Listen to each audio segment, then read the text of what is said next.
Good evening, bachcho.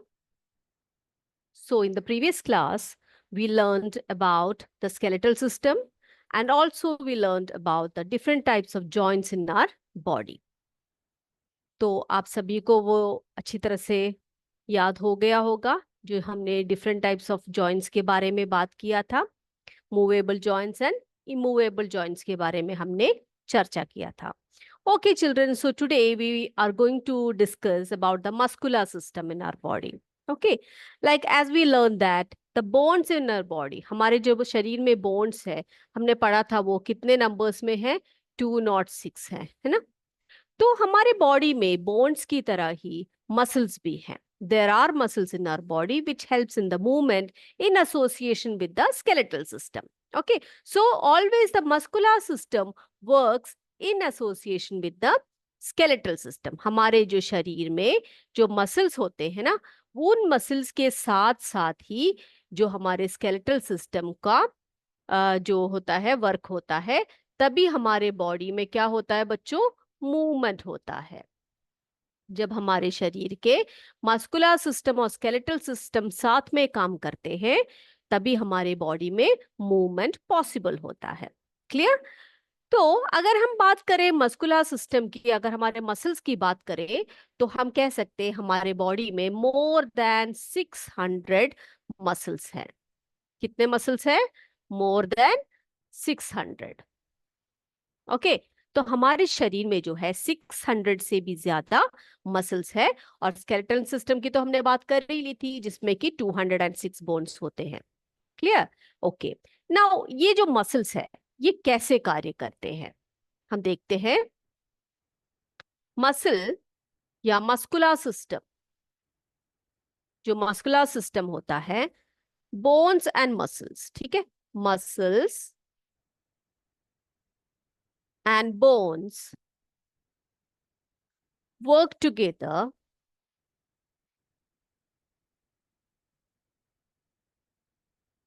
to bring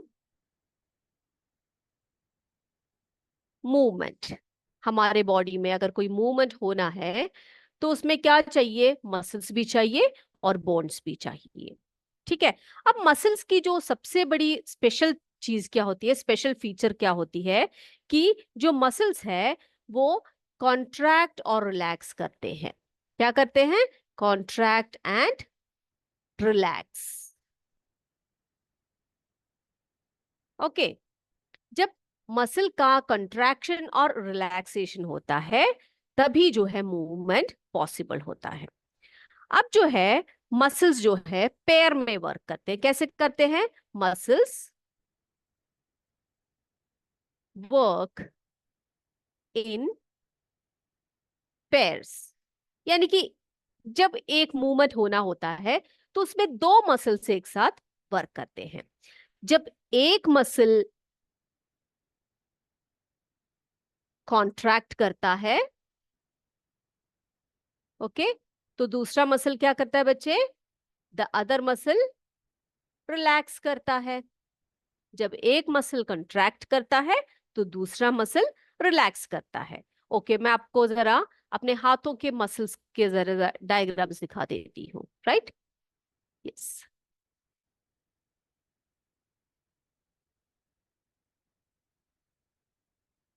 yes, ये देखिए बेटा, यहाँ पर आप देख सकते हो, यहाँ पर हमारे हाथ का, हमारे हैंड्स का जो है, हमारे जो पूरे हैंड का जो है मस्कुलर सिस्टम दिखाया गया है यहाँ पर. ओके, अब आप देखो यहाँ पर दो मसल्स है, यानी कि एक पेयर ऑफ मसल्स है. देख रहे हो ना यहाँ पर क्या करते हैं? जब एक मसल जो है कॉन्ट्रैक्ट करता है, दूसरा मसल क्या करता है? रिलैक्स करता है. जैसे मैंने आपको बताया, the muscles they always work in pairs. When one of them contracts, क्या होता है? The bone is pulled in that direction. यानी कि जब एक मसल जो है वो कॉन्ट्रैक्ट करता है, वो क्या करता है? वो जी यहाँ पर देख रहे हो आप लोग, अंदर बोन है ना, इस बोन को अपनी तरफ पुल कर लेता है, या उस जो मसल है जो कंट्रैक्ट करता है उसकी तरफ वो पुल करता है. तब दूसरे मसल को क्या होता है बेटा? दूसरा मसल रिलैक्स हो जाता है. ठीक है, तो the muscles always work in pairs and when one muscle contract, the bone is pulled towards that direction and the other muscle relaxes. अब ये दोनों दोनों मसल्स वर्क करेंगे तभी क्या होगा, बोन को हिला सकेंगे, या बोन का क्या होगा, बोन का मूवमेंट होगा. Is that clear? तो इतनी बातें हमने मस्कुलर सिस्टम के बारे में पढ़ना है. Okay, now children, let me ask you one question. Are all muscles and always required for movement? यानी कि जो मसल्स होते हैं और जो बोन्स होते हैं, हमेशा मूवमेंट के लिए मसल्स और बोन्स की जरूरत पड़ती है? जरूरत पड़ती है. अगर ऐसा है तो जो एनिमल्स होते हैं, है ना, हाउ अदर एनिमल्स मूव, ये एक क्वेश्चन है. क्या सभी एनिमल्स में मसल्स और बोन्स होते हैं? Do they have muscles and bones? उन सभी में मसल्स और बोन्स होते हैं क्या?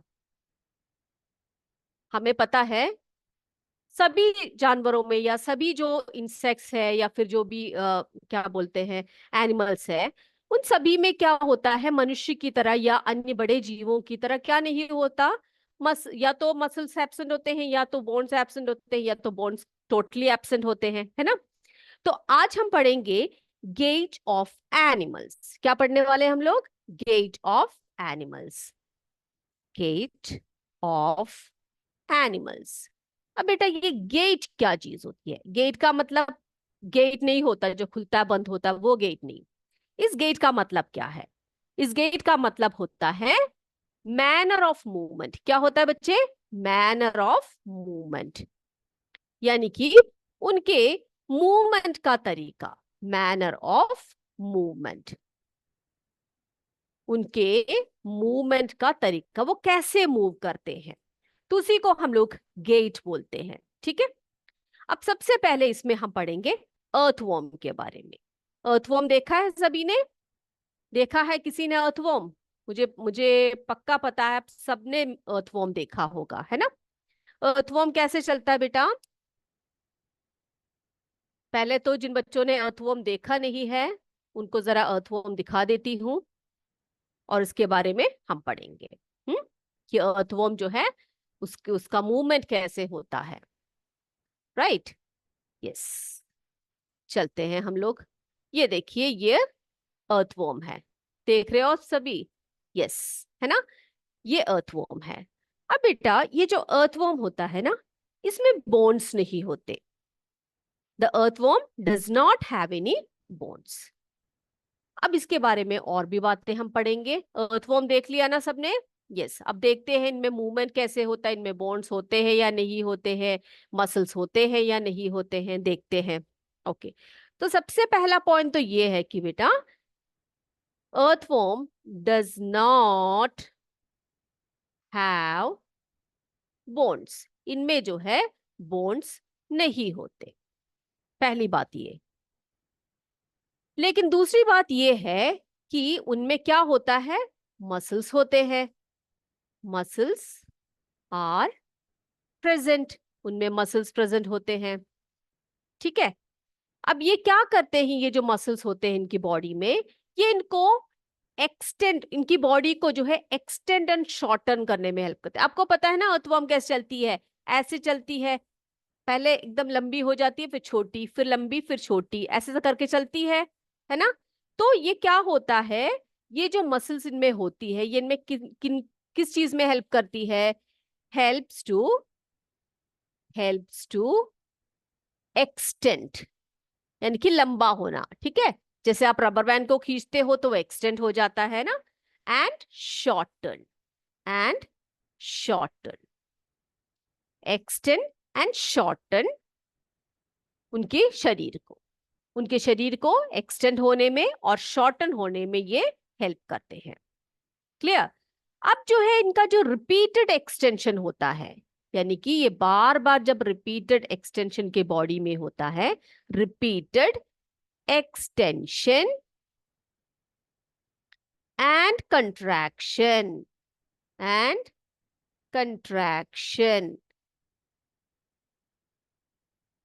किस में हेल्प करता है बेटा? उनको मूव करने में हेल्प होती है। यानी कि जो अर्थवर्म होते हैं उनमें बोन्स नहीं होते, दे does not have bones, okay, they does not have bones. Yes, they does not have bones.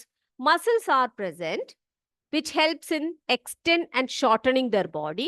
Okay, और repeated extension और contraction उनके body को move करने में सहायता देते हैं. ओके अब बेटा इनके मसल्स जो होते हैं ना इनके बॉडी में, ये कहाँ पर होते हैं? इनके मसल्स जो होते हैं बॉडी में, उनके बॉडी में ये कहाँ होते हैं? आप जानते हो? आपने देखा है क्या? देखा है किसी ने? ओके मैं बता देती हूँ आपको। अब जो ये अर्थवर्म होते हैं इनके बॉडी में बहुत सारे रिंग्स होते हैं, जैसे मैंने आपको चित्र में दिखाया। चित्र में आपने ध्यान दिया होगा, उनकी बॉडी जो है उनके बॉडी में बहुत सारे रिंग्स होते हैं। कैसे? There body is made up of many rings joined end to end. ठीक है, end to end. yes. तो कैसे होते हैं? हमेशा इनकी जो बॉडी होती है, इनके बॉडी में रिंग्स होते हैं जो एंड टू एंड दिखाई देते हैं। अब जो मसल्स होते हैं ना, मसल्स वो कहां पर अटैच होते हैं? द मसल्स आर अटैच्ड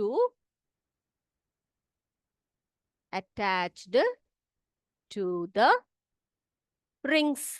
इनके शरीर में जो रिंग्स होते हैं उनमें जो है इनके इनके जो क्या बोलते हैं, मसल्स जो होते हैं ना, रिंग्स जो होते हैं उनमें अटैच होते हैं। जैसे कि ये एक अर्थवर्म है। अर्थवर्म की बॉडी अगर आप देखो, ठीक है, अगर आप इसकी बॉडी को देखो तो आप देखोगे कि ऐसे ऐसे रिंग्स बने होते हैं इनमें, और ये इन्हीं रिंग्स में क्या होता है, इनकी जो है मसल्स अटैच्ड होती है। और अगर आप इसके स्किन को देखोगे, इनमें जो है स्किन के नीचे की तरफ छोटे छोटे हेयर लाइक ब्रिसल्स होते हैं। क्या होते हैं बेटा? हेयर लाइक ब्रिसल्स होते हैं। क्या बोलते हैं उसको हम लोग? ब्रिसल्स। ब्रिसल्स यानी हेयर लाइक स्ट्रक्चर्स। क्या होता है? हेयर लाइक स्ट्रक्चर्स होते हैं। ठीक है, अब ये किस में सहायता करते हैं? इनकी इनकी जो हेयर लाइक स्ट्रक्चर जिसे हम ब्रिसल्स कहते हैं, ये क्या करते हैं? They are connected to the muscles. ठीक है, इन मसल्स से कनेक्टेड होते हैं। ये जो छोटे छोटे हेयर लाइक स्ट्रक्चर्स होते हैं, ये किससे कनेक्टेड होते हैं बेटा? मसल से कनेक्टेड होते हैं।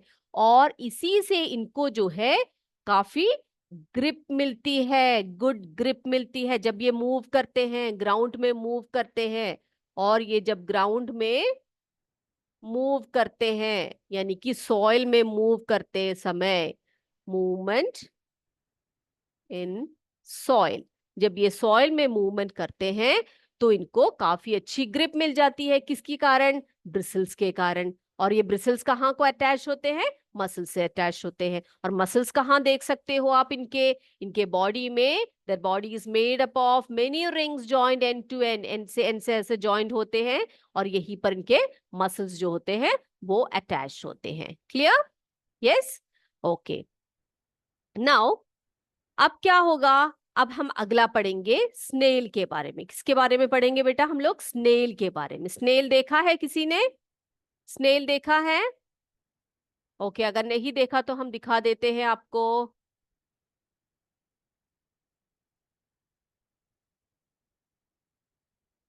ओके, ये तो अर्थवर्म हो गया। अर्थवर्म का मैंने जैसे दिखाया आपको, क्या क्या दिखाया मैंने? यहाँ पर आप देख सकते हैं अर्थवर्म, ये जो है इसमें रिंग्स होते हैं, देखा आपने? ये जो रिंग्स होते हैं ना, इन्हीं रिंग्स में इनके मसल्स अटैच्ड होते हैं, और ये मसल्स जो होते हैं ये इनको मूवमेंट में हेल्प करते हैं। और इनके बॉडी के निचले हिस्से में बहुत ही छोटे छोटे ब्रिसल्स होते हैं, हेयर लाइक स्ट्रक्चर्स होते हैं जो इनको मूवमेंट में, ग्रिप में हेल्प करते हैं। अब आप स्नेल की बॉडी देखिए, ये देखिए। अब हम पढ़ेंगे कि स्नेल की बॉडी में मूवमेंट कैसे होती है। स्नेल देखा सभी ने? स्नेल को देखा? यस। अब हम पढ़ेंगे कि स्नेल में मूवमेंट कैसे होती है। अब स्नेल को अगर आपने देखा है, have you seen this rounded structure on it's back? देखा है आपने? ऐसे एक राउंड स्ट्रक्चर होता है इनके बैक में। इसको क्या कहते हैं बेटा? इसको हम शेल कहते हैं। क्या कहते हैं? शेल कहते हैं। ये जो शेल होता है, ये इनका आउटर स्केलेटन होता है। क्या होता है? Outer skeleton. अब स्केलेटन के नाम से आप सोचोगे कि ये स्केलेटन मैम ये बोन से बने होते हैं, तो हम कहेंगे no, it is not made of bones. ये बोन्स के नहीं बने होते हैं। और ये इनको मूवमेंट में भी हेल्प नहीं करते हैं। क्या नहीं करते? ये मूवमेंट में हेल्प नहीं करते हैं। ये स्केलेटन होता है, एक्सटर्नल स्केलेटन होता है इनका, और ये बोन से भी नहीं बने होते हैं। अब आपने देखा होगा कि इनका एक थिक स्ट्रक्चर होता है। ये देखो नीचे की तरफ एक थिक स्ट्रक्चर देख रहे हो आप लोग, है ना? यहाँ पर देखो, this is the head portion of the snail. ये देखा आपने? हेड पोर्शन होता है। यहाँ पर एक जो है ओपनिंग होती है जिससे ये बाहर निकलते हैं, ऐसे बाहर निकलते हैं। You can see the head portion of the snail, है ना?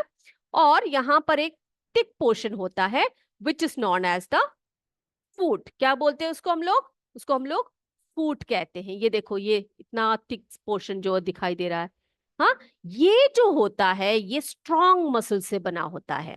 कैसे बना होता है? It is made up of, the foot is made up of strong muscle and it helps in the movement of the snail. Clear? और ये किसमें सहायता करते हैं इनकी? ये जो है किसमें सहायता करते हैं?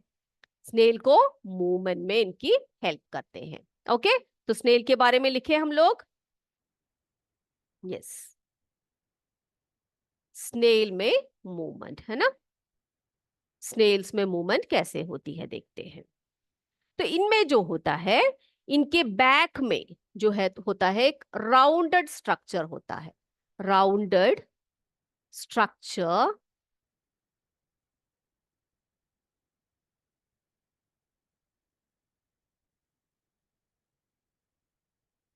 On their back.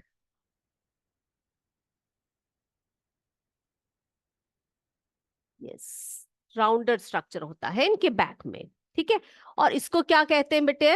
इसको हम लोग शेल कहते हैं। क्या कहते हैं उसको? शेल कहते हैं। और ये जो शेल होता है, ये क्या होता है इनका? आउटर स्केलेटन होता है। क्या होता है? Outer skeleton. It is not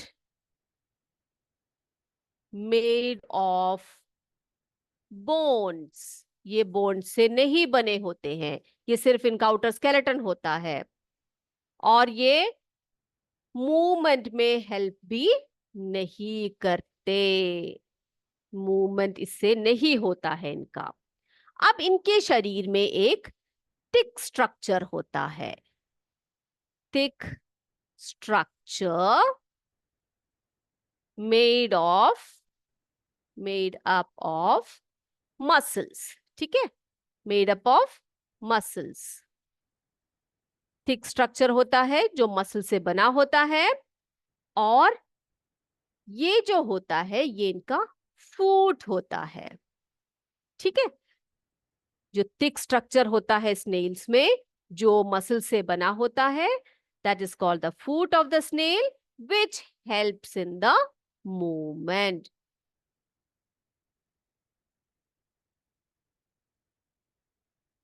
ये बात क्लियर हो गई सभी को?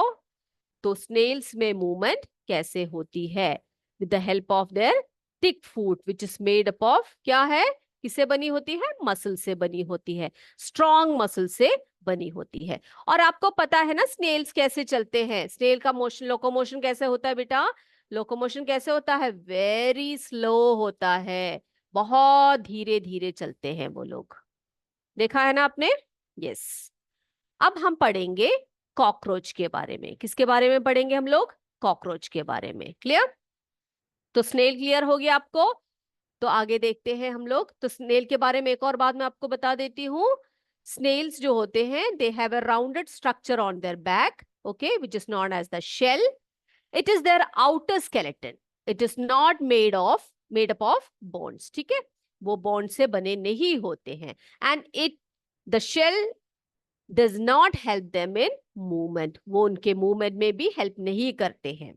But they have a thick structure which is made up of muscles, which is known as their foot. Okay, and the foot which is made up of thick muscles helps in their movement, and their movement is very slow. उनका movement जो होता है बहुत ही slow होता है. अब आगे cockroach के बारे में पढ़ते हैं.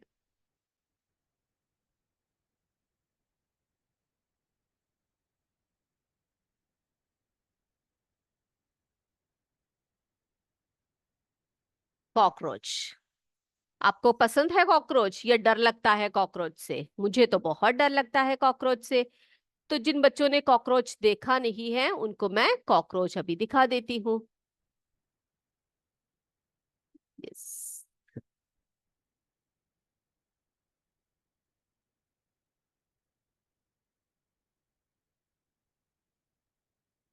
तो स्नेल देख लिया हमने. अब आगे हम कॉकरोच की बात करेंगे. किसकी बात करेंगे बेटा? कॉकरोच की बात करेंगे. Right, okay. अब जो कॉकरोचेस होते हैं ना, they can walk, they can climb and also they can fly, है ना. यानी कि वो लोग चलते हुए हम लोग देख सकते हैं, चढ़ रहे होते हैं किसी भी जगह पर, और वो उड़ते भी है हवा में, है ना. और इनके जो होते हैं ना बच्चे, इनके जो है 3 पेयर्स ऑफ लेग्स होते हैं. कितने पेयर्स ऑफ लेग्स होते हैं? 3 इस तरफ होते हैं और 3 इस तरफ होते हैं. और ये इनको मूवमेंट में हेल्प करते हैं. और इनकी जो बॉडी होती है, कैसी होती है इनकी body? There body is covered with a hard outer skeleton. ये देखो, ये आउटर स्केलेटन होता है इनकी बॉडी का. देखा आपने, एक ब्राउन कलर में देख रहे हो आप लोग. ये इनका आउटर कवरिंग होता है, यानी कि हार्ड आउटर स्केलेटन होता है इन लोगों का. ये बोन नहीं होता. ठीक है, जैसे स्नेल का हमने बताया उसी तरह से ये भी जो है क्या नहीं होता, ये भी बोन नहीं होता, या बोन से नहीं बना होता. And this helps permits the movement. Okay, and they also have 2 pairs of wings. आपने देखा होगा कॉकरोचेस को उड़ते हुए, है ना. तो वो लोग कैसे उड़ते हैं? उनके पास विंग्स होना चाहिए. तो उनके पास क्या होता है? They have 2 pairs of wings attached to the body behind the head. उनके हेड रीजन के पीछे की तरफ दो जो क्या होते हैं? 2 pairs of wings होते हैं. ठीक है, और जो मसल्स होते हैं उनके पैरों की तरफ होते हैं. ये देखो यहाँ सब, ये इनमें क्या करते हैं, और इनके बॉडी के कुछ हिस्सों में मसल्स होते हैं, और ये helps in the movement of the cockroaches. Clear? Yes. तो अभी हम कॉकरोच के बारे में लिखते हैं. यस, कॉकरोच के बारे में क्या लिखे? हम लोग लिखेंगे इनके पास क्या होता है? 2 pairs ऑफ विंग्स होते हैं इनमें, है ना, जो उनको उड़ने में सहायता करते हैं, जो उड़ने में सहायक होते हैं. और क्या बताया था मैंने आपको? यस, क्या बताया था?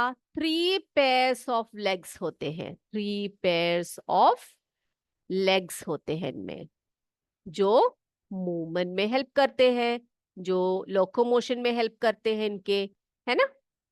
और इनकी जो बॉडी होती है, बॉडी कवर्ड होती है किससे? Body is covered with a hard outer skeleton. ठीक है, और ये क्या नहीं होता? ये जो आउटर स्केलेटन होता है ये बोन से नहीं बने होते हैं. तो ये जो 2 pairs of wings helps the cockroaches to fly, 3 pairs of legs helps in the movement, and muscles are also seen in that particular area. वहां पर आप क्या देख सकते हो? वहां पर इनके मसल्स भी होते हैं. तो इस प्रकार से क्या होता है बच्चे? इस प्रकार से जो होते हैं ये जो कॉकरोचेस है वो मूव करते हैं एक पार्ट से, एक जगह से दूसरी जगह पर. ओके, तो ये भी क्लियर हो गया सबको. अब हम बात करते हैं, फिश की बात करें अब लोग. यस, अब देखते हैं फिश में मूवमेंट कैसा होता है.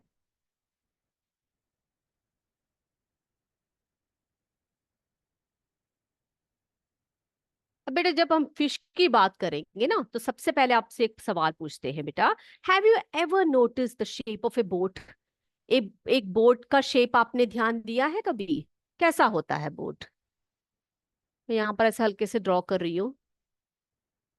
ये देखो, ये बोट का शेप देखो कैसा है। हम्म? कैसा शेप है बोट का? यहाँ पर जो है एंड है वो पतला है, यहाँ का एंड भी जो है पतला है। देखा आपने, है ना? तो बोट का शेप आपके मन में आ गया। अब मैं एक फिश को दिखाती हूँ आपको।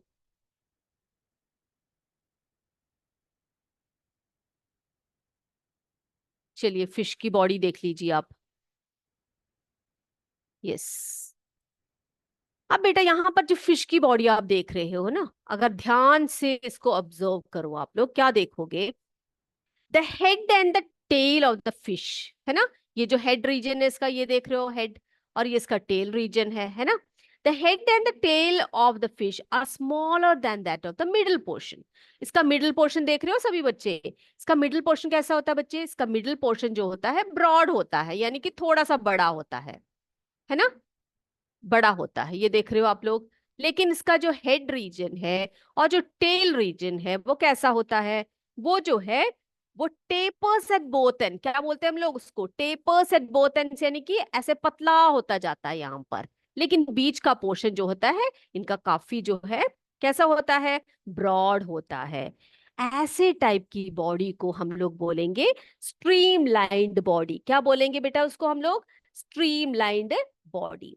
तो ये जो स्ट्रीमलाइन बॉडी होती है ना, इसी के कारण ये आराम से क्या करते हैं? वाटर में स्विम कर पाते हैं। ठीक है? यस। हम पहले लिखते हैं फिश के जो है बॉडी के बारे में। पहले हम लिखेंगे, क्या लिखेंगे? इसका जो हेड एंड, फिश का हेड एंड टेल, ठीक है? Head and tail region, region यानी कि जो भाग होता है, are smaller, are smaller than the middle part, जो बीच का पार्ट होता है उससे बहुत ही ज्यादा छोटे होते हैं। Okay. The body tapers at both ends, यानी कि ये देखो, ये फिश में बना रही हूं यहाँ पर, क्या हो रहा है यहाँ पर? ये दोनों एंड जो है इसके, जैसे फिश है यहाँ पर भी टेपरिंग एंड है और यहाँ पर भी टेपरिंग एंड है इसका, है ना? तो ऐसे बॉडी को हम लोग क्या बोलते हैं बच्चे? ऐसे बॉडी को हम लोग स्ट्रीमलाइंड बॉडी कहते हैं। क्या बोलते हैं ऐसे बॉडी पार्ट को? जो दोनों साइड से टेपरिंग हो उसे हम स्ट्रीम लाइंड बोलते हैं। ठीक है? Streamlined. So this body shape is known as streamlined body shape. ठीक है? अब ये स्ट्रीमलाइंड बॉडी शेप की जो है फीचर क्या है बेटा? ये क्या करते हैं? ये जो फिश होती है, ये शेप के कारण they can move in the water easily and it allows the fish to move in the water in a very smooth manner, है ना? अब जो skeleton of the fish is covered with strong muscle, इनका जो skeleton, जो इनका muscle होता है, आपको पता है ना, इसके अंदर बोन्स होते हैं, है ना? तो इनके ऊपर क्या होता है? स्ट्रॉन्ग मसल्स होते हैं। इसके कारण ये किसमें, इनकी किसमें सहायता मिलती है? स्विमिंग करते हैं, है ना? आपने देखा ना फिशेस को स्विम करते हुए। तो इनके बॉडी में स्ट्रॉन्ग मसल्स होते हैं, इसके कारण ये आराम से स्विम करते हैं। और इनकी बॉडी कैसे होती है? स्ट्रीमलाइंड बॉडी होती है। क्लियर? अब हम अगले क्लास में पढ़ेंगे कि जो स्नेक्स है वो कैसे मूव करते हैं। तब तक के लिए आज की क्लास हम यही समाप्त करते हैं। जय विद्या शक्ति, जय हिंद, जय भारत। धन्यवाद बच्चों।